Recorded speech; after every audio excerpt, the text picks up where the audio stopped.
Poesia, meu passarinho, bordada em tico-tico. Ponto de asas abertas, estrelas de penas claras. Tapete de rendendê, onde as flores mais singelas, rosas brancas, amarelas, teci pensando em você. Fiz uma teia de sol, da lua, fiz um lençol. Fiz uma teia de sol, da lua, fiz um lençol. Seja bem-vindo a mais um Camarim, primeiro Camarim do ano 2015, pois é, ano 2 Camarim. Estaremos juntos todas as segundas-feiras ao vivo, a partir das 17 horas, pela Rede Petrópolis Televisão, Canal 10. Esqueci de dizer que essa música que eu cantei, na verdade, esse poema que eu interpretei, cantei um trechinho, é um poema de Silvia Ortoff, saudosa escritora Silvia Ortoff, que eu tive a oportunidade de trabalhar e que musiquei também alguns poemas dessa saudosa pessoa, né? Enfim, Silvia Ortoff, grande figura, que falaremos dela hoje, inclusive. Bem, Camarim, então, todas as segundas-feiras, 17 horas, ao vivo pela Rede Petrópolis Televisão e também via internet, tvredepetrópolis.com.br, e você assiste em tempo integral. E não esqueça de curtir facebook.com/Camarim Programa e você assiste toda a nossa programação. Você fica a par de toda a nossa programação. Para assistir a programação antiga é www.youtube.com/Camarim Programa, ok?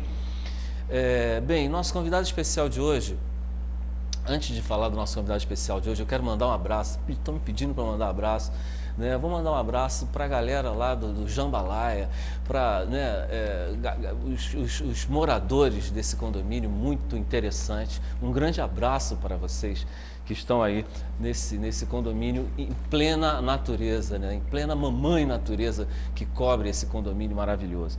Bem, o nosso convidado especial de hoje, na verdade, é convidada especial. Ela é escritora, educadora e contadora de histórias. Ela é formada em letras, tem mestrado em literatura brasileira e especialização em literatura infantil e juvenil pela Universidade Federal do Rio de Janeiro. Ela atua como educadora e contadora de histórias há mais de 20 anos. É professora de literatura e escritora de livros infantis e de livros para educadores. Ela lançou também um CD independente, Um Trem de Histórias. Esse CD contém músicas para crianças. Nos anos 90, criou o projeto Trem de Histórias e, desde então, tem percorrido escolas, livrarias, teatros e bibliotecas cantando e contando histórias. Um dos seus livros, que está no prelo, chama-se Ave Alegria, Estudos Escritos e Encontros com Silvia Ortoff. Ave Alegria, Estudo, Escritos e Encontros com Silvia Ortoff. Foi lançado pelo Ao Livro Técnico. Ao Livro Técnico é o nome da editora, né? E ela foi organizadora ao lado de José Luiz Prado, e o livro será lançado no primeiro semestre de 2015. Falei para caramba, ela irá falar sobre ela aqui no Camarim. Basta você aguardar um instantinho e já saberá quem é a nossa convidada especial. Não sai daí, porque você também é convidado especial do nosso Camarim.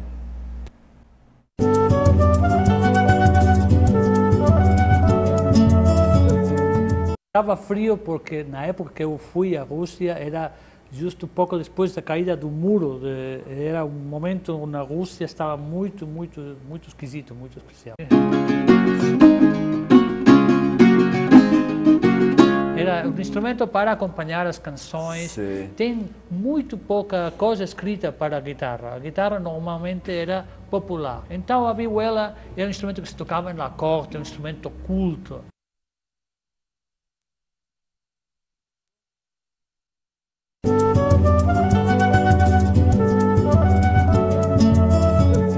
E você está no Camarim, que hoje também tem a presença de Cristina Vilaça. Seja bem-vinda ao Camarim, que bom. Cristina. Estou me sentindo.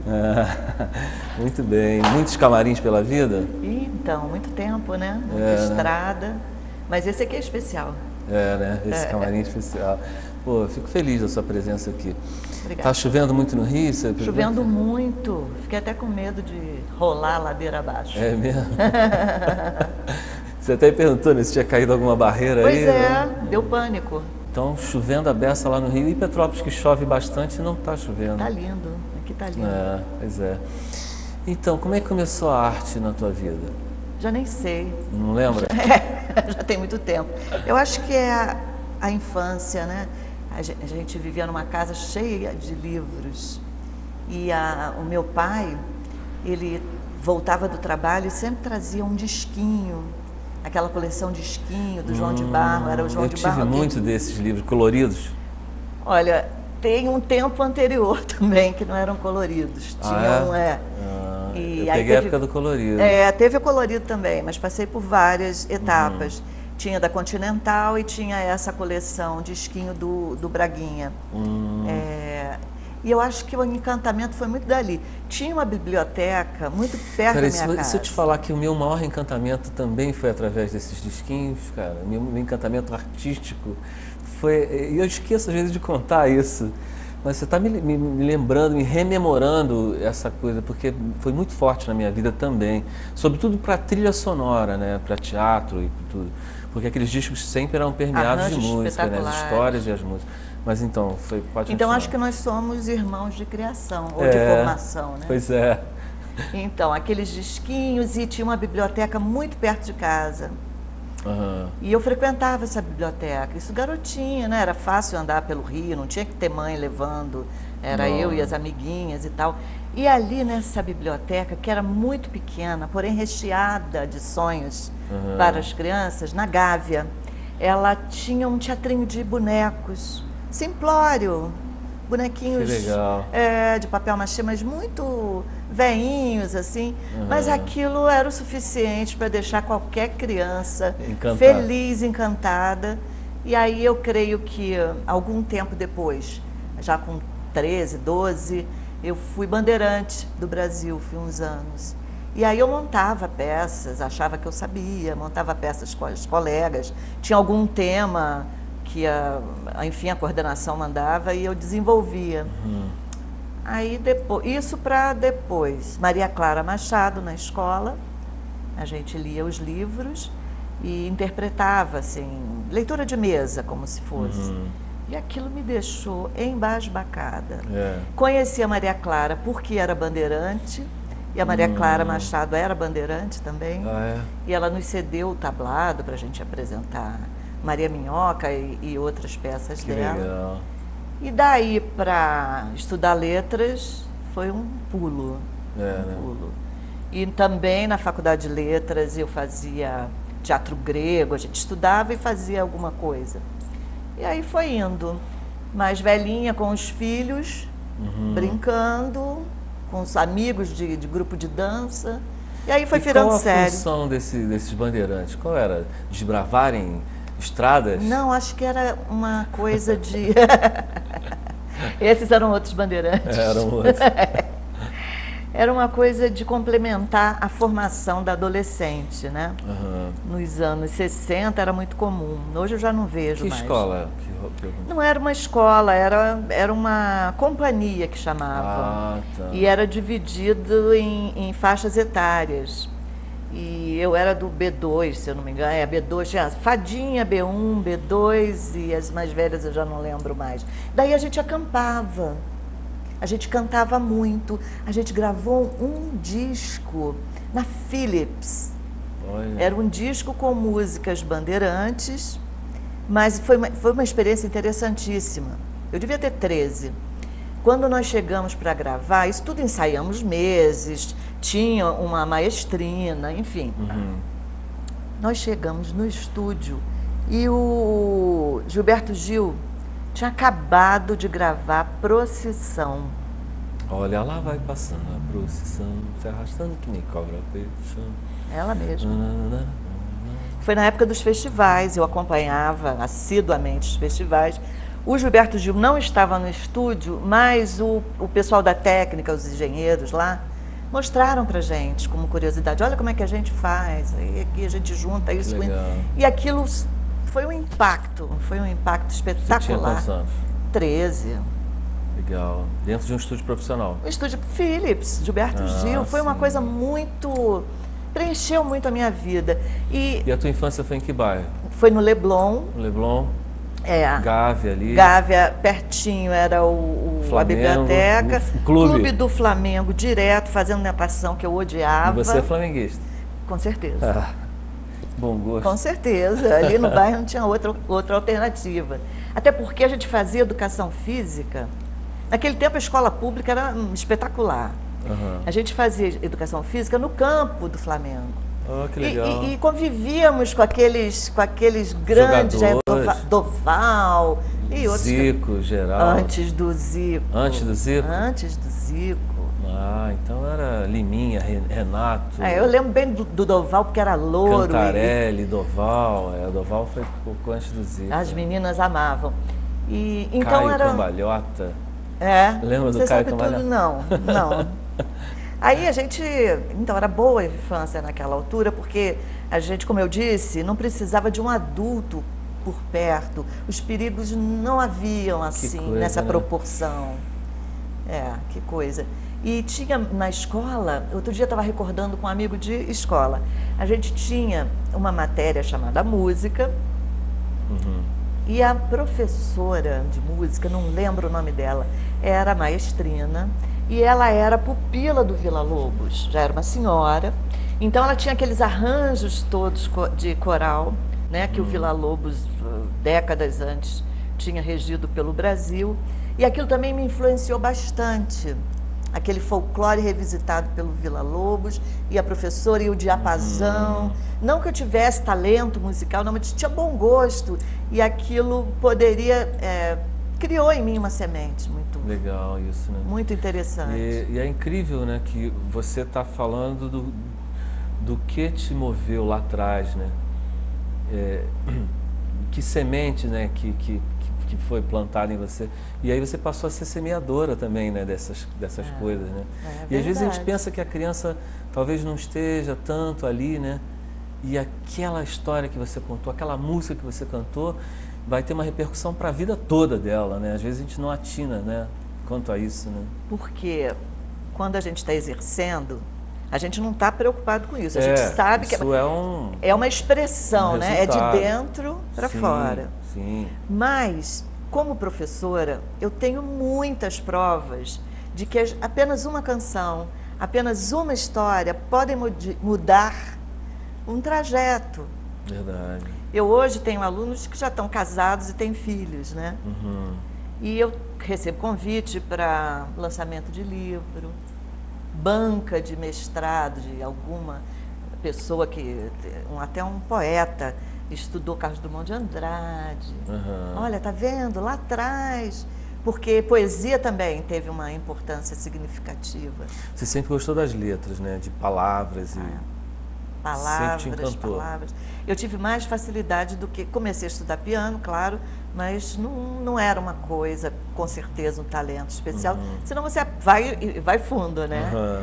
Mas aí colocar letra em cantigas, isso aí para mim era uma brincadeira especial. É ainda, né? Ainda tento. Tá sendo. Ainda tento, ainda brinco. E aí você fez letras, se formou, virou professora depois? Virei mãe depois. Mãe, né? Aí para tudo. Foi uma experiência fantástica, eles pequenininhos. Aí eu brincava muito de teatro, desde os irmãos mais novos, né? Já brincava de ser professora ou de fazer teatro. E aí parei tudo, fiquei com eles, cuidando uns 3 anos, antes da escola, né? Antes do jardim, deles irem para o jardim. Aí fomos juntos para a escola. Quando eles foram, aí eu fui também ser professora. Aí é que o bicho pegou. Por quê? Porque é difícil, né? É muito difícil você ter ideias que foram amadurecendo durante a sua formação, e você chega num ambiente que você tem amarras, né? O currículo, a programação, tudo isso para mim foi doloroso me adaptar. Mas... Você é rebelde? De natureza. Mas a grande rebeldia, fui descobrindo muito tempo depois, é você dar um nó no status quo mesmo, naquilo que você tem que fazer. Então, sem que percebam. Sem que percebam, ou que... Sem brigar. No começo era bélico, né? Não, mas vamos por aqui, que esse caminho... Mas sem brigar, mostrando os resultados. Isso aí. Você tem uma galera que são seus alunos. Eles sabem, né? onde você vai chegar, nem todos. Tem uns que não estão nem aí para você. Mas tem alguns, né, como eu estava dizendo no começo, aquele ali despertou, aquele ali também, e vamos junto. Aí daí você mostra o que você já tem, material, com eles. E aí tudo muda. Hoje em dia eu me sinto agraciada quando as professoras me perguntam: o que você acha que eu devo fazer? Isso é a glória, né? E aí a música, como é que a música foi depois? Os livros? Vamos falar dos livros. Como é que você chegou a eles? Aí, quando a gente faz letras, a gente vira crítico, né? Ou você sai para dar aula, ou você vai ser crítico. Você não sai escritor. Não é uma escola de escritores, ao contrário. Existe escola de escritores? Existem cursinhos, né? Nos Estados Unidos da América, em outros países existe. Escrita criativa, né? E consegue formar? Forma, né? Best-sellers, vários aí. Mas você acha que, então, só para manter essa temática aí do ensinar a escrever, você acha que é possível um grande escritor ser formado na academia ou só será formado se ele tiver um grande talento? Ou você acha que não, é possível alguém que não tenha nem assim tanto talento em termos de letras e domínio de palavras, mas que se ele estudar ele vai escrever bem? Acho que sim. Você acha que sim? Acho que sim. Mas não é tão romântico assim achar que o talento... Aí tem a vírgula. Mas só ficarão os muito talentosos. Porque, só serão imortais. Só serão imortais os grandes. Para escrever vai, né? Jornalismo, por exemplo. Exatamente, jornalismo há várias técnicas. Formação, não é só intuição. Há técnicas, alguém te ensina alguma coisa. E especialmente a língua, conhecer, nós temos uma língua muito complexa, mas muito poética por si. Né? E você vai para uma universidade, você tem que conhecer a língua e ler. E ler os grandes, ler os clássicos. Eu sou favorável aos clássicos. Quais são os seus? Clarice Lispector, Silvia Ortoff sempre, Lígia Bojunga, Shakespeare. Maria Clara Machado escreve para teatro, o que ela faz é definitivo.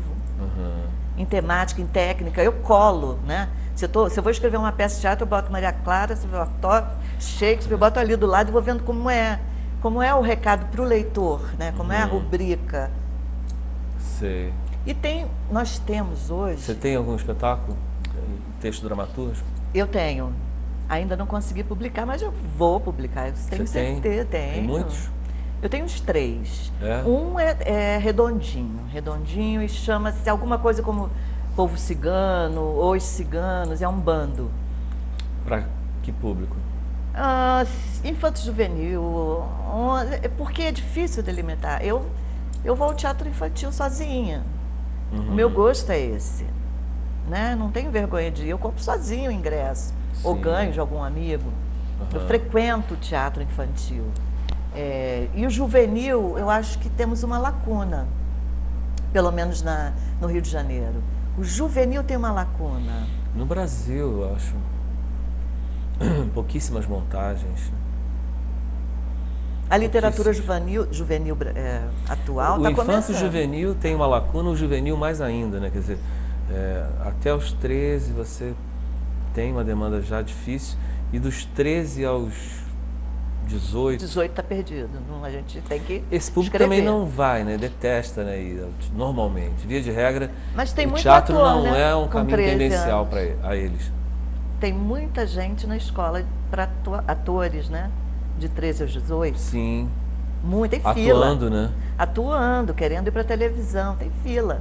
Tem um público em potencial, mas falta dramaturgia, eu Verdade, penso. concordo. Agora, dramaturgia... Como falta dramaturgia também para a primeira infância, bebês, né?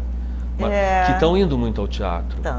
Porque hoje em dia, com 2 anos de idade, a mãe está levando ao teatro. Ela quer sair, ela tem que 3 sair, anos a criança. A mãe tem que sair, leva a criança. E aí você faz uma dramaturgia para crianças de 6 para cima. Fica...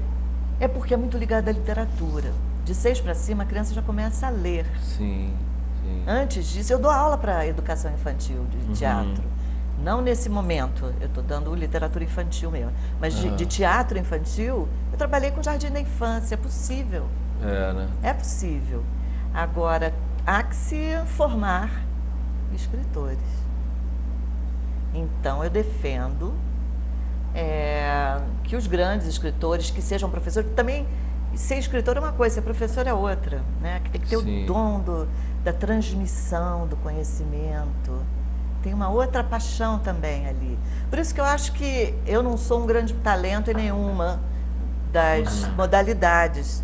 Eu gosto de fazer tudo embolado. É difícil para mim delimitar quando eu estou atuando, quando eu estou dando aula.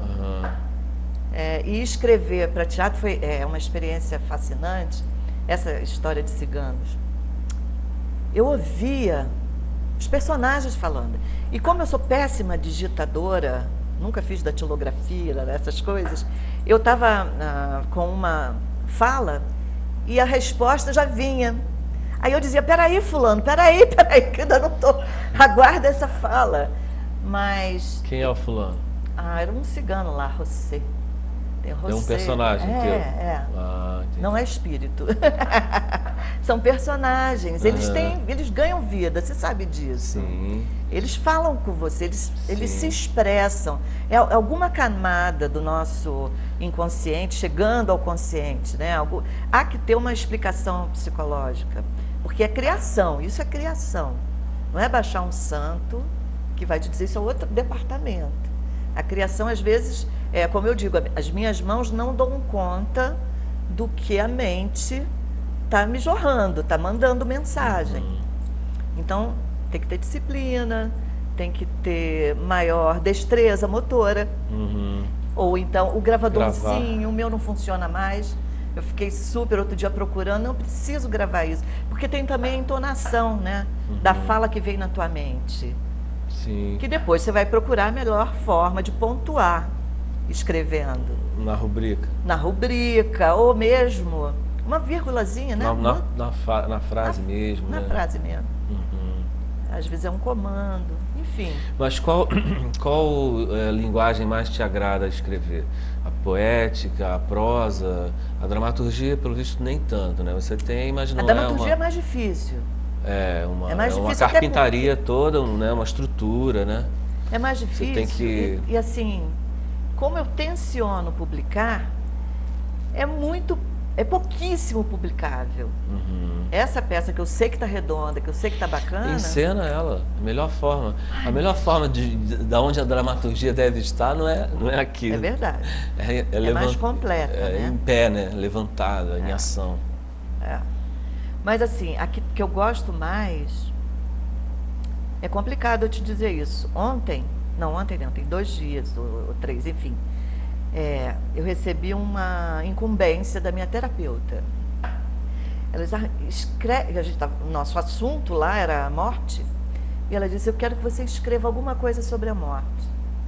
Eu cheguei em casa, fiz um prato de comida, almocei, sentei na cadeira às 2 horas, meia-noite, saiu um conto para adultos. Eu nunca tinha feito sobre a morte. Aliás, nem era sobre a morte era uma personagem. Mas, enfim, foi delicioso. E eu não tinha nunca ousado escrever para adultos, naquele formato, e saiu uma coisa de um detetive particular, alguma coisa totalmente diferente do meu universo cotidiano. Meu universo cotidiano são crianças, é a fala da criança, do pré-adolescente, que eu também me interesso muito, né? Frango nem galo, acho muito legal, né? E a Silvia Ortoff fazia isso. Ela era mestra nisso, né?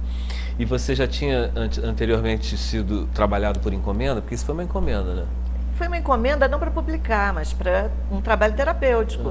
Já tinha E gosta de trabalhar assim? Adoro. Eu também gosto muito, porque você te instiga, né? Adoro. Escreve sobre o sol. Esse negócio de dizer que a criatividade é livre... Que ela vem quando você está... né? A criatividade pode até ser, mas a produção, quando vira concreto... Se você quiser focar... É intelectual, não é emocional. Buscar inspiração e, né, conduzir, é possível, né? Eu trabalhei muito por encomenda a vida inteira e gosto muito. Né? Aliás, eu queria mais. Era. Queria mais. Eu te fiz agora. Nossa, eu já fiz muita coisa. Estou fazendo um. Eu vou até falar. Fala. Que foi encomenda. Recontos de contos de Andersen. Eu amo muito Andersen, naquela biblioteca que falei no início da nossa conversa. Era uma constante, gente, eu, minha irmã, minha prima, pegarmos... Hans Christian Andersen, 200 anos. E ele falava muito Ele era dinamarquês? Dinamarquês, ator. Nasceu perto daquele porto famoso, não era? Ele nasceu em Odense e depois ele vai para... Bom, ele é muito pobre, ele é filho de um sapateiro, uma lavadeira, ou o sapateiro é o padrasto, não lembro bem, que contavam histórias contavam muito para ele. E ele tem um desejo, aos 10, 13 anos, de ser ator. Daí ele vai atrás do sonho, não tem recursos, mas alguém reconhece o talento dele, não como ator, mas a inteligência dele. Ele era muito feioso, muito comprido, e como ator não vingou, mas daí começou a escrever as histórias que ouvia dos pais, da avó também, que contava história, e daí começou, um atrás do outro, contos incríveis. Depois ele virou um adulto, um escritor muito... O Patinho Feio é influência da vida dele, você acha? Todo mundo acha. Dessa coisa, você falou que ele era feio, você achava feio? Todo mundo acha. Eu também acho ele feio, mas ele é um cisne também. Em essência, né? Nossa, isso para criança tem um... Eu tenho uma versão do Patinho Feio. Também não foi publicado. Eu não publiquei nenhum livro meu ainda. Vai. Vou publicar, espero publicar. Tem alguns infantis, mais de 10 livros. Tá vendo? Tá esperando guardados. o quê? Uma editora. Vou botar tudo na internet, pelo menos vai ser publicado. Olha, meu conselho é que você continue a procurar. Eu fiquei uns 6 a 8 anos batendo de porta em porta.